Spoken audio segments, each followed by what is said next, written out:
Gather, veterans. It's time to join the fight. The long war begins.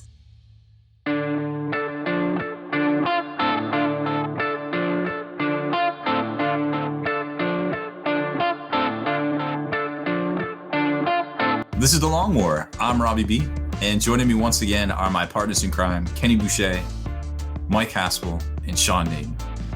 What's up, guys? Yo, dog, great to be here.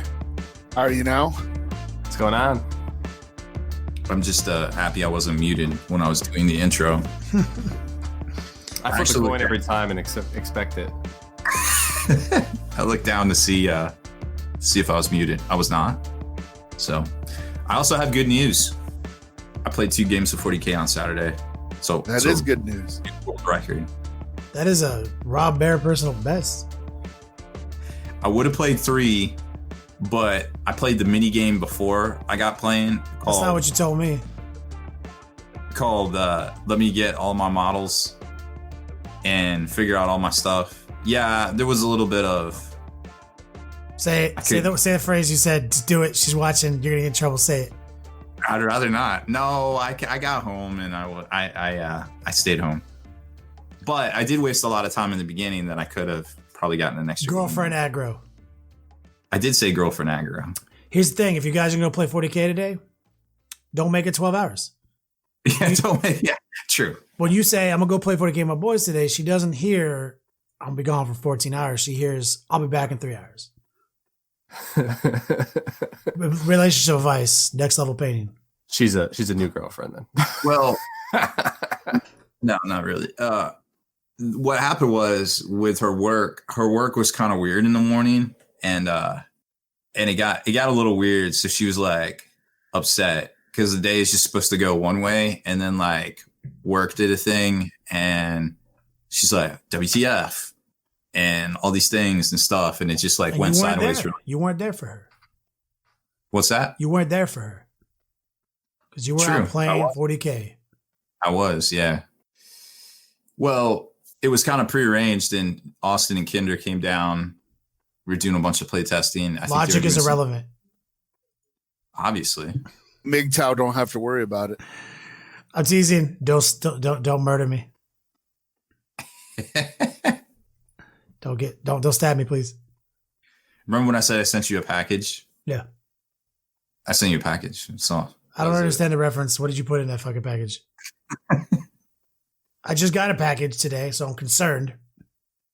Got a package. I'm pretty sure from Wyatt Jackless Painting. From a company called ruindays.com. Hashtag ruindays.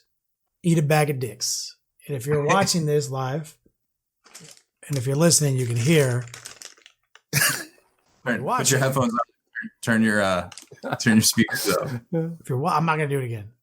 You're not gonna do that's after hours content only. Gummy Dick ASMR. Yeah, Gummy Dick ASMR was a part of the after hours, but I received in the mail a full bag of gummy dicks, and it says "Eat a bag of dicks."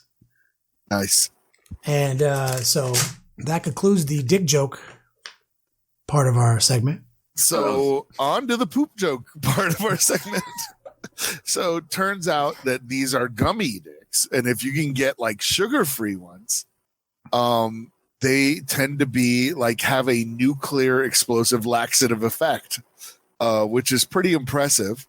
And if you go onto the YouTubes, you can see this guy named LA Beast, who apparently does these food stunts and everything, eat an entire 5-pound bag of sugar-free gummy bears. And the problem is that they're sweetened with some kind of sugar. We don't know if it's a maltitol or a xylitol or something, but it's something your body can't process. So it just shoots right through you. Literally. And the description of his YouTube video says something, the end result will put a man on the toilet bowl for a minimum of 8 hours. Oh. and it's an intestinal exorcism. So, so that tickles the poop section. Wow. An intestinal exorcism. Those are words I don't want together. No, those are not words that should be together. Mm-mm. No, that sounds horrific. I mean, I won't lie. Every time I go to a convention like LVO, I have an intestinal exorcism about 13 minutes into round 1 of the tournament. Fortunately, based on how hard I go on that previous night. Dang. Well, now that we've got all of our obligatory jokes out of the way, Haspil, I hear there's some new Black Library. Yeah, offering. so Black Library, and this is kind of cool. They are launching a thing called Warhammer Horror. Now, a big section of grimdark genre, which Warhammer Fantasy falls into, and Warhammer 40K, which is not science fiction, but more like space opera, falls into, is horror. So it's going to be interesting to see how they take books that have horror as a major component of them, because, reading books about Tyranids ain't sunshine and rainbows. And 40K already has a very heavy Lovecraftian influence to it, with the Necrons and a bunch of other stuff, the Tyranids, etc. So it'll be, yeah, exactly, the Chaos Gods, all that stuff. So it'd be very interesting to see what they're going to come out with for exclusive kind of horror novels. So they have like a short story anthology called Maledictions, a novel called The Wicked and the Damned, and then an audio drama, which is actually the one I'm most excited about, called Perdition's Flame, which is awesome. And it's not quite a Wrath of Khan quote, but it's close enough for me, because that's where Khan says that he's going to chase Kirk around. He chased him around the moons of Nibia, the Antares Maelstrom, and round Perdition's Flames. And of course, Perdition's Flames means like the Hell's Flames, essentially. But why I'm the most excited about that is because they have an actor named Doug Bradley reading the audiobook for Perdition's Flames. And he is best known as his role as Pinhead in the Hellraiser films. Oh, wow. So I'm like, that's pretty dope. If you can imagine this guy's voice going, "We have such sights to show you," you'll know who I'm talking about. Him reading one of these horror novels would be pretty awesome. The writers they've got lined up for the anthology are David Annandale, Graham McNeil, Peter McLean, Josh Reynolds, and C.L. Werner. Can't speak to the other guys, but I've read some of Graham McNeil's other stuff that's outside of Warhammer, and he can do horror just fine. So, in fact, he did some Lovecraftian horror stuff centering around the Scottish play, which is pretty awesome. And then The Wicked and the Damned, it is a trio of tales by David Annandale, Josh Reynolds, and Phil Kelly. So that should be pretty cool. And yeah, I'm looking forward. I'll at least get Perdition's Flame, because I want to hear that for sure. The other ones I'll probably pick up at some point, but can't promise to pick them up right away. But I'll give it a whirl. And then also, I know this one's kind of controversial, but the Warhammer Adventures books, I guess, are out now, so you can pick them up for your kids or just to listen to them on your own. I know the audio dramas are out, and they got the Doctor Who alumni to read those, so that's pretty cool. The Warhammer Adventures has been out too on YouTube. They've had 3 episodes of for the kids books and the kids cartoons. 3 Saturday morning cartoon episodes. I think they're like 1 minute long. Yeah, they're short. Grab yourself a bowl of Lucky Charms, sit down, and relive your childhood. Or see if you can eat it all before the 1 minute video is over. Yeah, I was just like that. Now the Mechanicum kid was innovating though against the rules of the machine cult, and he was conspiring with Xenos because there's a Jacaro sitting next to him. Like so, put a bullet in him. And then the other poor girl, I fear she is not long for this world. Waking up a tomb of Necrons is never good. Is probably not a good way to start a day. So, nope, not without a doubt. Oh well, kids will get it, or they won't. So we do have some actual products coming out. Oh, and probably more importantly, they announced today or late yesterday, today being Wednesday, that USAopoly, who makes all sorts of board games, but primarily they license the Monopoly license from Hasbro to make all sorts of different branding deals. They landed Talisman a while back. Okay. So they're going to be doing Talisman for G-Dub, but then they announced yesterday that Talisman Kingdom Hearts was a thing now. What? So we've had a collab with G-Dub and Hasbro for Monopoly 40K, and now we got Kingdom Hearts. We got Disney, well, Square Enix and Disney, and then in 40K. No. Talisman. It's the Talisman. Yeah. No. I know. I was just playing. So G-Dub's like straight up fist bumping all the brands with these licensing deals, Pops, all that stuff. It's crazy. So they're really, I don't know. I guess it could go either way, because remember how everybody would get all mad how they just like kept giving their license out to all the video games. They're like, these video games suck. And there's only like maybe a couple that are still around and still gaining traction. Obviously, the Total War series does really well, and the Battlefield Gothic one. Yeah. But I mean, can you really name any others?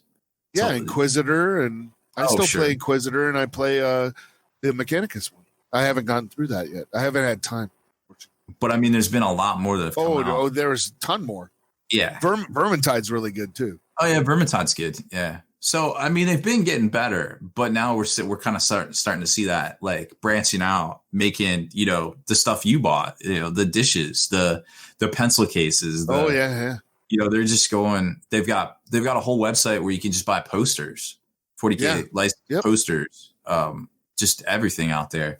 So it's good to see for the hobby, because it's like maximum exposure. They're actually putting in a GW store, Warhammer store, whatever you want to call it, in Fayetteville, North Carolina, which is close to me. And, people are like, well, what do you think? What do you think? And I'm like, I actually think it's good, because these stores encourage growth for the community, because the G-Dub Astronomicon will bring people to the store, which will create more hobbyists in any area. Yeah. And at some point they're like, this store isn't big enough for me. Like, I want to see cool things. I want to play in tournaments. I want to take my hobby to the next level. And that's where they start branching. I like how you said, I want to see cool things.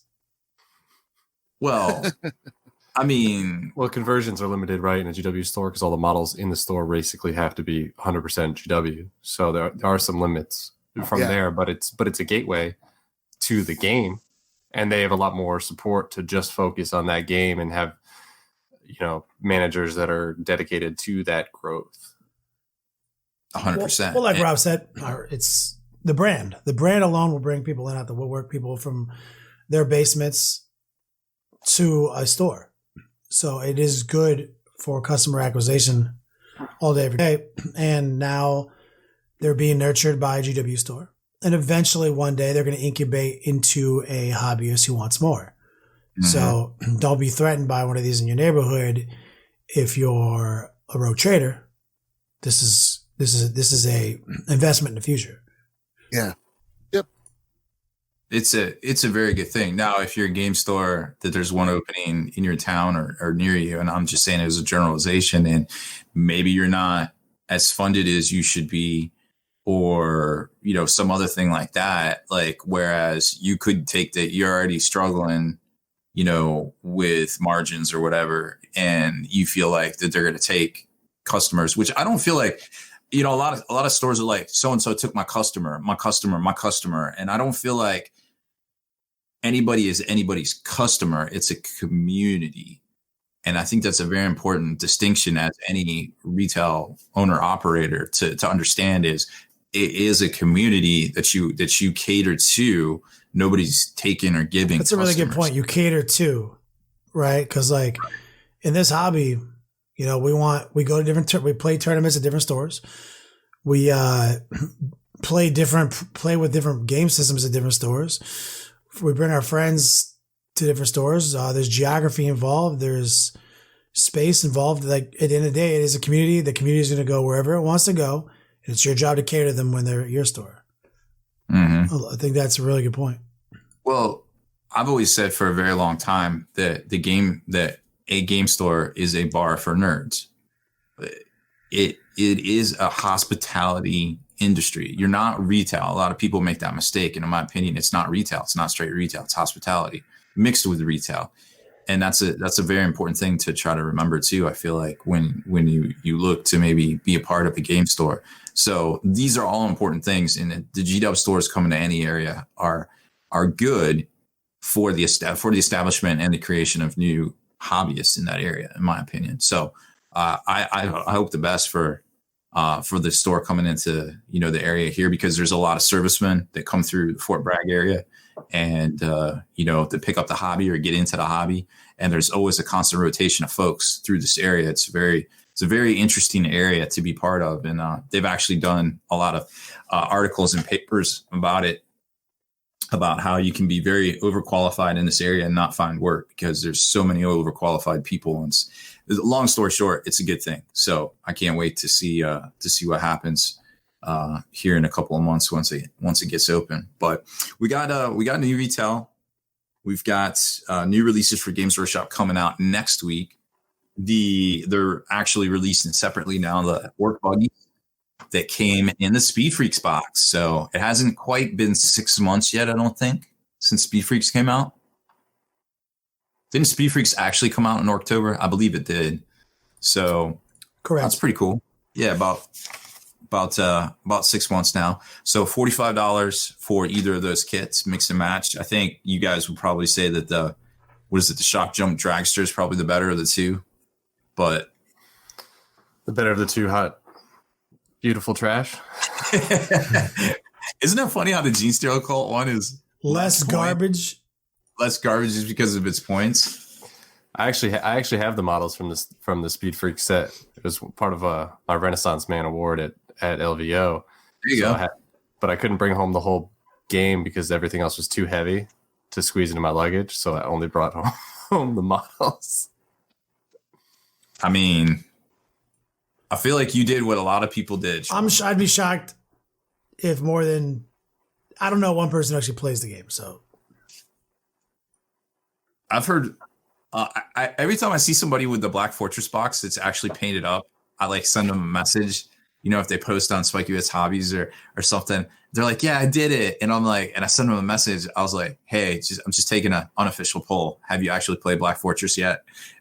And not a single one has said yes. Oh, there's a ongoing game going on at Gamers Haven every Friday. Yeah, because I asked about that, and people were like, "Yeah, it's a really great legacy game, and they're actually coming up to the end." And so they were looking forward to the expansion coming out. But Gamers Haven on Friday nights, it gets really crowded with 40K.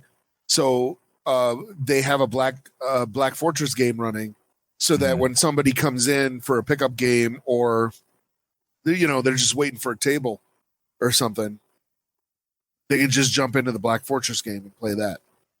Oh, that's smart. I like that. Yeah. They're still playing, they're still playing 40K. They're still rolling dice and whatnot while they're waiting for their table. Or if they didn't get a game, they didn't just come down for no reason and then leave, because that's not what you want them to do. You want them to stay there. Mm-hmm. So they're running an ongoing, rotating Black Fortress game. Dope. That's good to hear. Gamers Haven, Colorado Springs. Yep. One of the best stores I've been to. Still Vickers and Academy? Yep. 719 represent.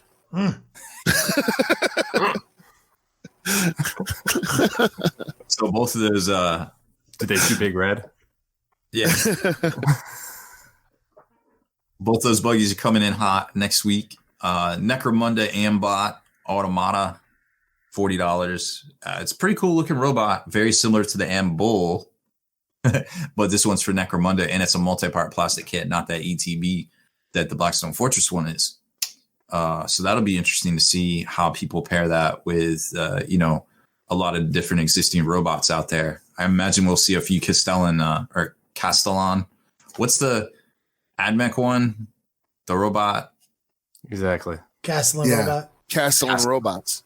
Yep. Probably see some combos off that.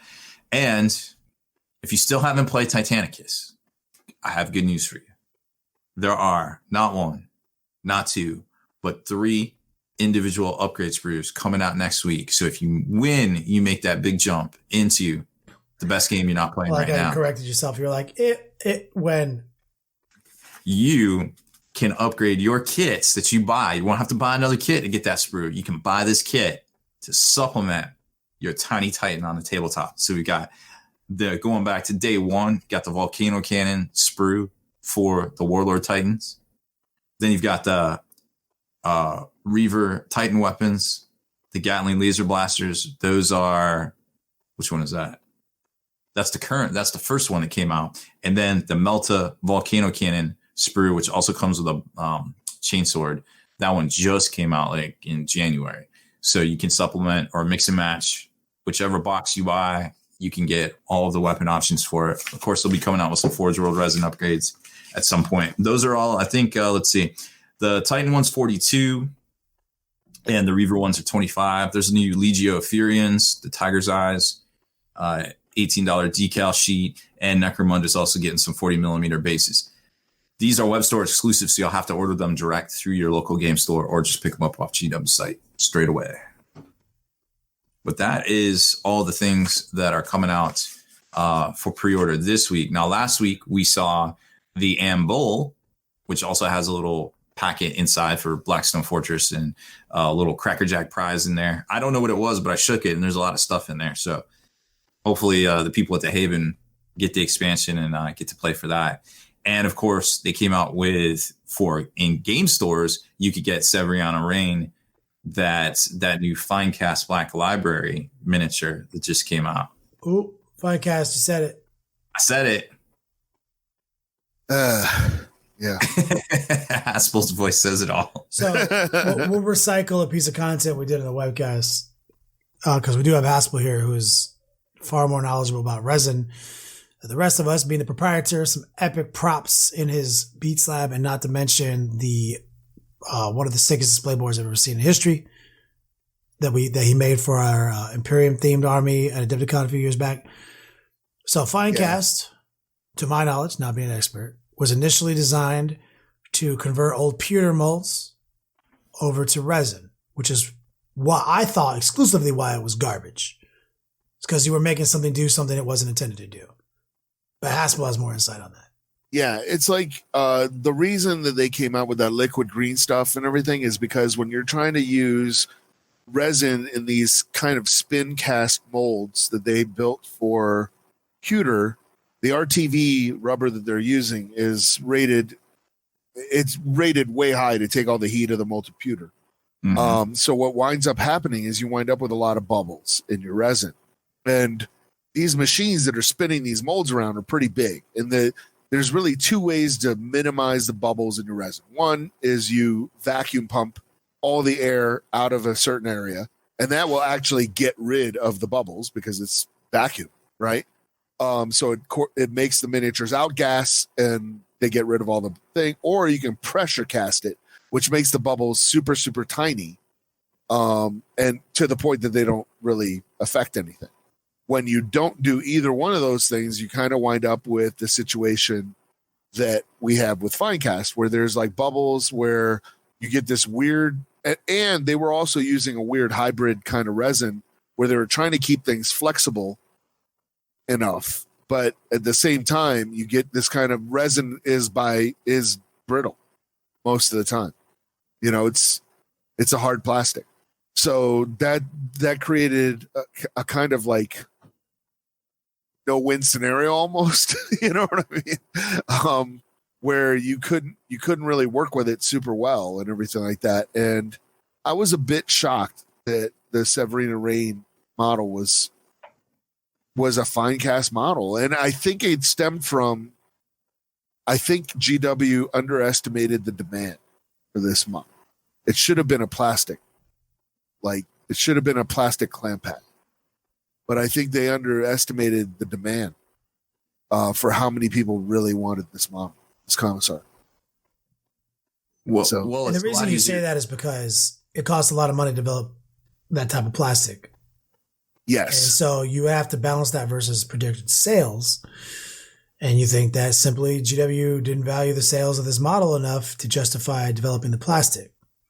Yes, because the plastic molds, and I don't know this for a fact, but I know how expensive they are. But they can climb up there to like tens of thousands of dollars. Oh yeah, like a lot of money. Like we're not talking like, a couple $100, like a lot of money. And so if you're gonna make this a plastic clamp pack model of, say, Logan Grimnar, that's going to sell, or of Abaddon or something, that's going to sell.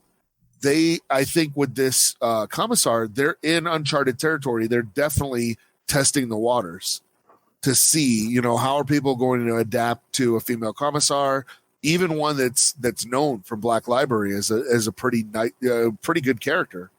It's like, well, how are folks going to react to it? And it's like, I don't think they were prepared for, hey, everybody wants her. You know what I mean? It's pretty awesome model, pretty good character.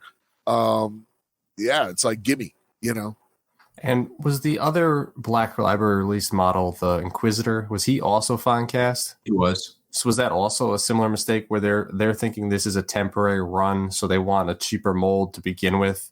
So they're going to make one runoff of the model, maybe a second one if it's super popular, but they're not predicting for it something to be lasting in their range. Right. Yeah. Because these metal these molds that are used for injection casting of plastic, like injection molding, they're metal. They're literally, they tool and die. They like cut the metal plating. Literally. It's not like RTV rubber, like 10-to-1 tear strength that you just pour it and you get so many casts out of it and then you got to make a new one, stuff like that. It's way more permanent, I guess is the word. Yeah, which the other ones I'm guessing, and this my knowledge on this could be way outdated, so I don't really know.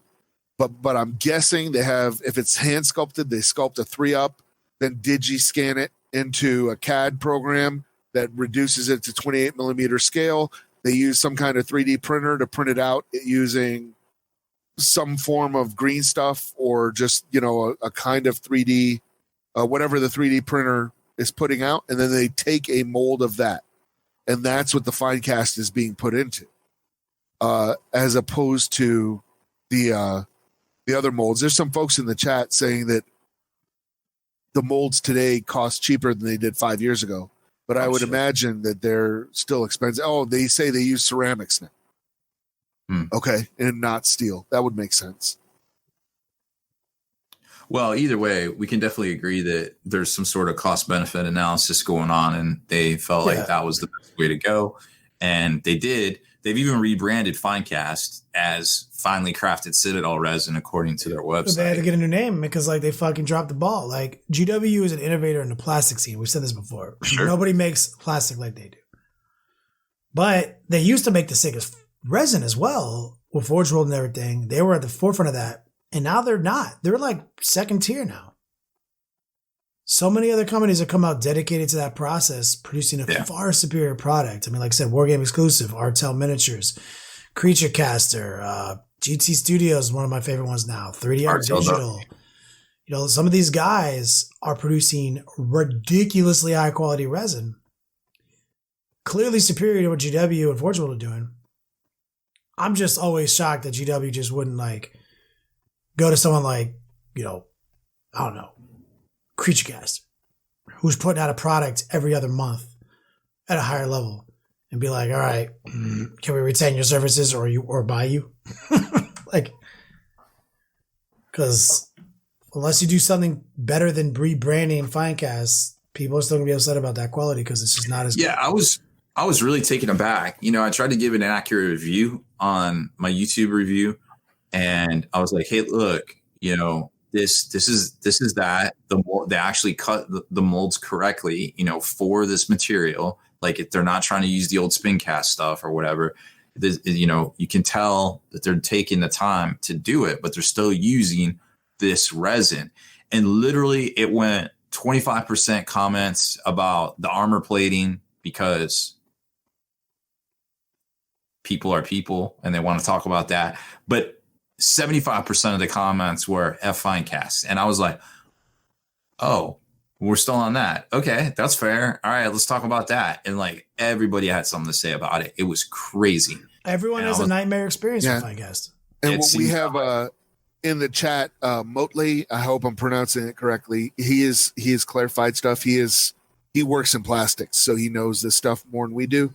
And he said that the 3D print is ceramic, but the molds are still steel. For long runs, they're for short runs, they're aluminum. For the long runs, they're steel. So that probably still adds up, even though they're cheaper than what they were 5 years ago. That's probably still a chunk of change. It's definitely an investment. You have to balance it against your, ROI and all that business stuff. You got your CFOs fighting with your creatives and vice versa, Oof. It's always how it is. But yeah. So GW, get good at resin. Please and thank you. You guys ready to take a commercial break? Come back and talk about what's new in FAQ? Finally, the Long War swag is here. LongWarSwag.com, the official home of Long War merchandise. We've got a range of merchandise exclusive to the Long War brand, next level painting and spiky bits. Definitely log in today while supplies lasts. Veterans, I've got news for you. Get your best deals online at dicehead.com. Long War Vets, call or email for your best vet deals. That's dicehead.com.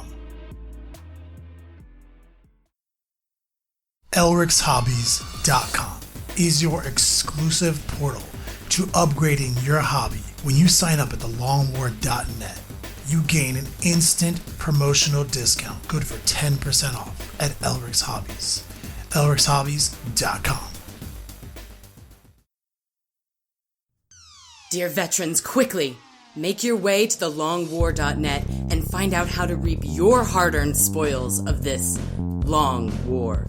For our allies at secretweaponsminiatures.com have rewarded us all with an extra 10% discount on all Secret Weapon Miniatures merchandise. So stock up, dear veterans, and enjoy.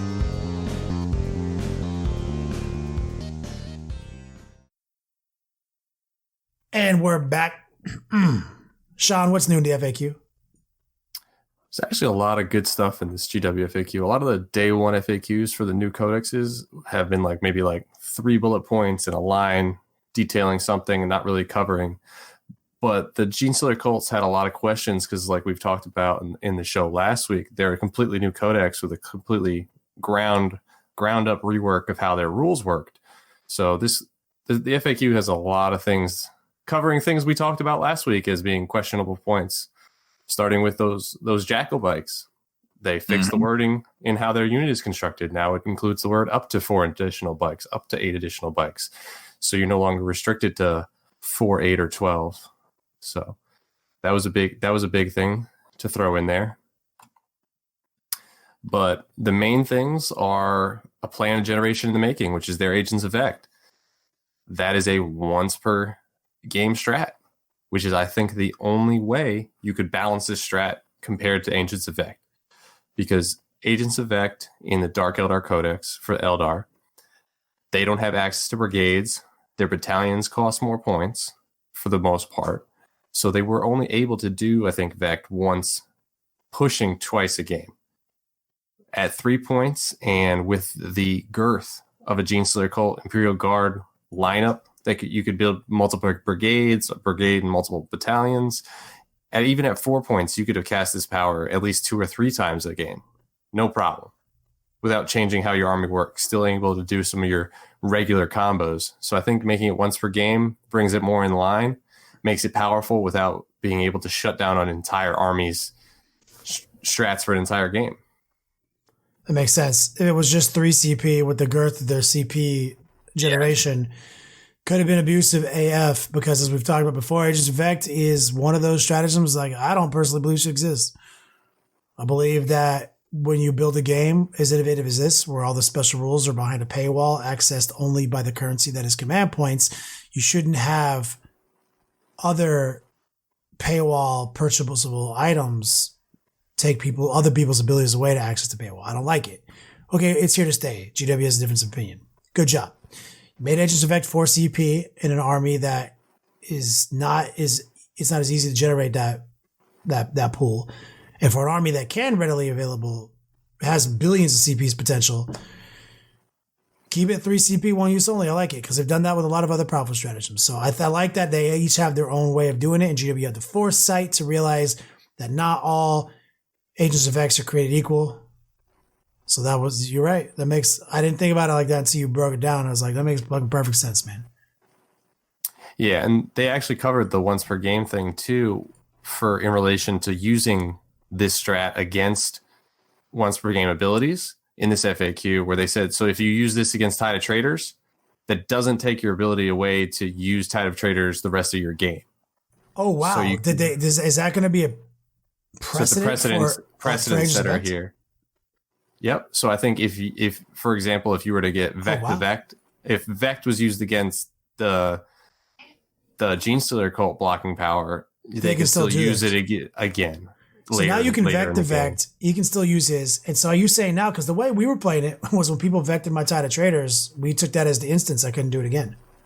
Yep. But now they've set the precedent. Because now this is a new precedent. So like this has to be considered. Huge. Yep. So that was another good nugget, because I like precedent setting FAQs. I like being able to look at something and be like, this is how this works. And now this covers something that wasn't even a question for this codex, but it's now a question for across other codexes. I think that's always a great thing in an FAQ. They also cleared up a little bit of how guard works and the Brood Brothers strats and orders. You can give orders to Brood Brothers, even though you just can't give the regimental ones. So bringing all the guard that you can take in a Genestealer Cult army into line with each other. And then the big clarification was in regard to blips and tactical reserves. The units that start on the board in blips don't count against the amount of units you can have in reserve. So they count as on the board. And that's fully clarified, which is great. But it goes one step further that says that strat that allows you to take blips off the board and put them back into underground, into ambush, you can do that, and you can exceed, because you do that after the game starts, you can exceed how many units are held in reserve. I like that, because I've always said that rules writing, this is a very creative codex, first off. This is one of the most creative rule sets yet.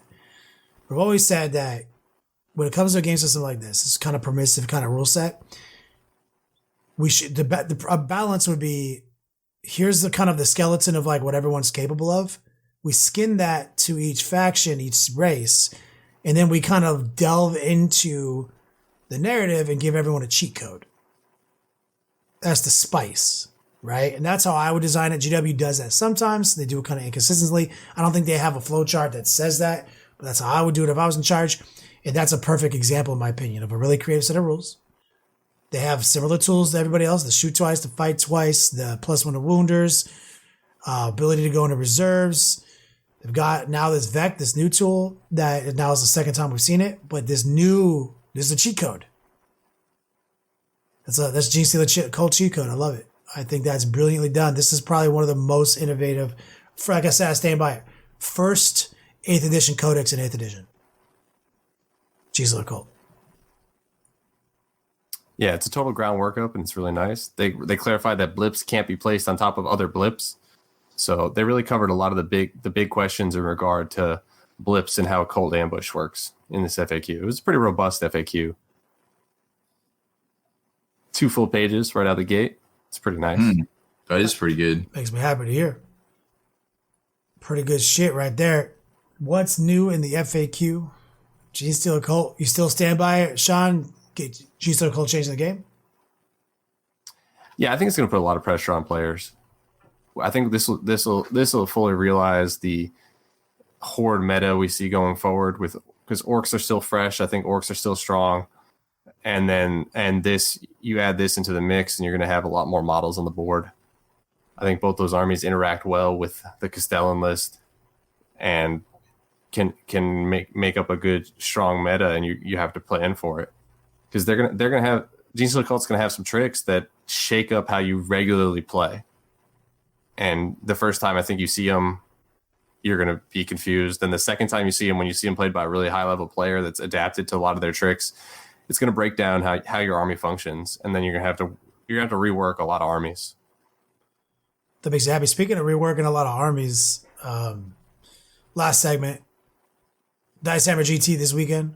Big shout out to those organizers. This is that event I talked about last year, Rob. Remember when I said, was that a bowling alley? Remember that?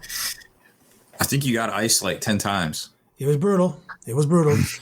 But at first I wasn't happy. I was like, fucking bowling alley? Really, guys? Well, I was stand corrected. It was fucking amazing. It was the brilliant venue for a 2-day GT with a hotel down the street. Chili fries, mozzarella sticks. That's what I'm saying. The food was good. The food was reasonable because it's not a hotel. It's a bowling alley. Leave it to the fat guy to immediately think about the food. The food was a big part of it. Because it's not a hotel. So like, it's not about price gouging people. Like they create a family friendly environment 5 days a week at bowling alleys where people have to be empowered to bring their families there and can afford it. And so the food is historically been a reasonable price and pretty solid. I love bowling alley food. They got a bar because they also cater to their adult clientele and their cosmic bowling nights and stuff. So it was brilliant. I fucking loved it. So I'm so glad that we're back there in Irvine. Did you bowl a couple frames? I did not have an opportunity to, but hey, maybe I'll go win this thing and also drop a 200 game on somebody's ass real quick. I'm OP at bowling. Don't forget the pitcher of beer. Yeah. I'll put on some bowling shoes, roll up in there. I don't give a fuck. But these guys have put on a good show, and I'm excited to go. And it's a 40-man event. Is that a major? Does that count as a major? No, I think it's a GT. Just a GT. So it's a 40, 2-day, 5 rounds. But here's the thing. It's out in dick stomping country. We've talked about this before. This is going to be harder to pull down a winning record than LVO for most middle to middle high caliber players. This is going to be a much trickier winning record event because at LVO, you got everyone there. It's thousands, it's 700 people. You're going to be able to skirt some of the dick stompers. So big names, big dick stomping, a lot of top rated people. Excited for the competition. We are bringing the Demon Prince list that we went 5-1 at LVO with. That brand new list. It was wacky. It was new. Had a lot of weird combos. That's kind of like how I like to play the game. We did really well. So we're not making any list changes yet, Sean, because if it's not broke, don't fix it, right? I lost to one guy who I define as better at the game than me. And so I'm not going to change anything except a couple of second powers. There's a few second powers in the list. I determined weren't as optimized as I thought they'd be. Maybe a relic too. Also, a few second powers, I feel like maybe I was playing wrong. As I thought back on my games, I was like, maybe I played this as a different second power because I mislabeled the names for them. So I've gone through since then, reamped the detail on my army list and on my second power card so that there's literally no confusion. Because when you run that many second powers, confusion always happens, and I've learned that from experience. So that's why I have so many cards and like a sheet. So I think I messed up Curse of the Leper what I thought it was. I thought it was something different. So I've changed it to the other thing, put a card, wrote the whole description of it. He's there on that data slate corresponding to my list. That's the only real changes I've made. Changed the second power, made sure I'm playing a certain second power right. I'm going to go in there. It's not broke, don't fix it. But challenges, changing lists. Bolter beta rules in effect. They weren't in effect at LVL. Custodes. And probably assassins. I'm assuming assassins are legal. Did that White Dwarf come out yet? Isn't that White Dwarf? Is that White Dwarf not out, or is it out, or is it a preview? Rob, it's out. I mean, I guess it's out this week. Then it's probably not legal. Because we're talking. I don't know. 4 What's days. The criteria? Well, I mean, like we're talking this event's in like 4 days. Yeah, does it come out this weekend or did it come out already? Technically, I think the street date is this Saturday. Oh, I'm not gonna have to fight those. That's my biggest fear, Sean. It's not Bolter beta rules. I don't give a fuck. Those are just a perfectly balanced, acceptable rule. It's not these new units from potentially Custodes. It's goddamn fucking sideboarding 40K with a guy in there that can fucking make my second powers a hassle. Yeah, because you're not going to see that many Caluxuses in most Imperial lists when they could take when they had to give up a whole detachment. but it changes drastically when all you're saying is I got to give up 85 points. And I That's get a to big because you're the asshole who brought all psychic powers. Guess what? Culexis. And then like there's a Magnus Morty list out there. That's Culexis. Then if somebody runs a War Chord, Eversor Assassin is a really incredible, efficient use of points against Orc Horde. It's or the Orc Ludabomb use that Calidus to sap his CP really fast. Yeah, murder their CP usage.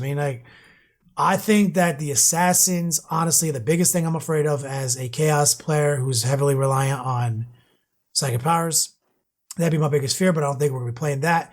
Bolter beta rules. A couple people asked me today on tactics. I played Death Watch without Bolter beta rules. They were maxing their shots out of me in turn 1. Anyway, because that's all you're really talking about is you're talking about 1 extra turn of max shots, max DPS. The way my list works is you're getting that on turn 1 anyway. And it is a lot of shots. I deal with it. I've defeated it. I'm not concerned. Fucking assassins. I feel a lot better knowing that if that street date is Saturday, it's not going to be legal. I think your boy right here might be able to go 4-1, maybe even 5-0. Dice Hammer GT. Ooh, nice. Because all I got to do really is I just got to beat down a couple of hobos like Reese and Frankie. Are they playing? They're there. Yeah.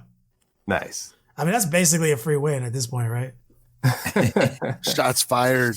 Shots fired across the internet verse.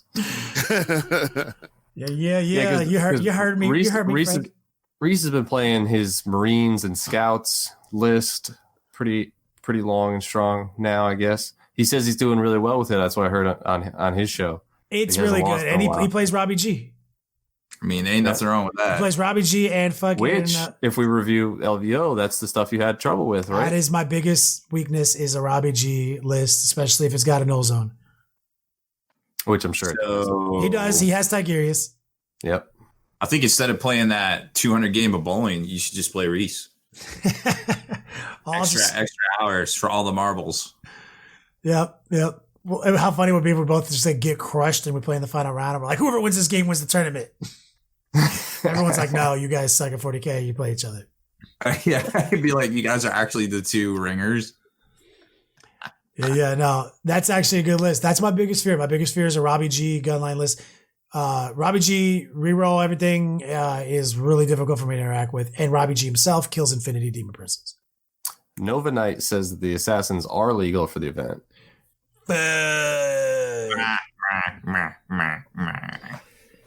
Well, that's my biggest fear now. Better learn to work outside of 18 inches? I'm telling everyone right now, if you're a Dice Hammer GT and you bring like a counts as assassin for all your assassins, and it doesn't look like a Culex assassin, I'm gonna fucking throw a fucking shit fit, bro. You ain't fucking playing that against me. What if they don't actually have the White Dwarf? Ooh. If they ain't got the rules. What if they have them picks from Spiky Bits? Does that count? No. I know what I would say. I would say no. Wow. I would say you got to have that White Dwarf, not a You copy, gotta have that White not Dwarf. a PDF. I want to see the receipt from your buy. You got to have that White Dwarf or you're not playing Jack. White Dwarf. I better hope it's not sold out. Actually, a local store I heard here in the area already sold out their allocation of 20, like all the pre-orders. Wow, that's good. Oh, that's good. Well, that's good for White Dwarf. Yeah. That's with the weekly ones were always selling out. Yeah, they were because they were, they had to make so many, so they would actually cap what stores could get, and people started catching on, and they're like, oh, I got to reserve it. So they were selling out, and now 3 months in, they're selling out. Yeah, it's good. Yeah. Well, if you include things that people actually value, like new rules. I'm still adamantly against the rules bloat in this medium, but I could see where it's good for a lot of different things. I think if you did it this way, and then at the end of every year, or even if you said at the end of every year, if chapter approved includes all the rules you printed in White Dwarf for the whole year, then that's how you create value for the chapter approved book, and then you can remove the points cost from chapter approved and use them digital and make them free. And then that way you can update them all the way to the last minute when you're doing your yearly points update. Yeah. There's actually precedent for that. Way back in Lord of the Rings strategy battle game that no one played, they used to take all the White Dwarf articles and put out like a big double sized annual thing that was a compilation of all the White Dwarf articles that for the year, that had the rules changes or new scenarios, or even the hobby articles were in there that were all the Lord of the Rings stuff in one book. I still have a couple of those. Yeah, I remember. I think that'd be a great way so that you have rules bloat, but if people didn't want to buy the White Dwarfs, it didn't catch up, because those rules will still be good the next year for the most part, then they're just updated in that chapter approved. And then that's your most filler for your chapter approved each year. Plus, like, you add a couple missions, you add a couple things, maybe a beta codex like they did for Sisters this year. And that's how you sell chapter approved, instead of having to try to put points in there and have that be the seller, because no one buys it for the points. The people that want the points, they're going to get them online. It's easy to get 2 pages of fucking numbers. Yeah, I agree. 100%. I just realized I forgot to do something earlier today. So, well, we did it. I think we did it. We talked about all the things. Anybody local to my area, see you at Irvine this weekend, hopefully. Bring them assassins. Bring those assassins if you want to fuck my day up. Bring all 4, paint them all up. They're so good. And bring a Smirnoff Ice and Ice Kenny. You know what? They actually sell them at the bowling alley. Oh, Ask me how I know. Oh, I'm sitting there at the bar getting my drink, and I'm like, I look down and see it's like a bunch of Smirnoff Ices in the beer cooler. I get ice a few times, go back, a couple hours later, get another drink, and I notice there's exactly that amount of Smirnoff Ices missing out of the cooler. I'm like, do you sell these? He's like, no, they usually just sit there forever. But I sold like 3 today. I was like,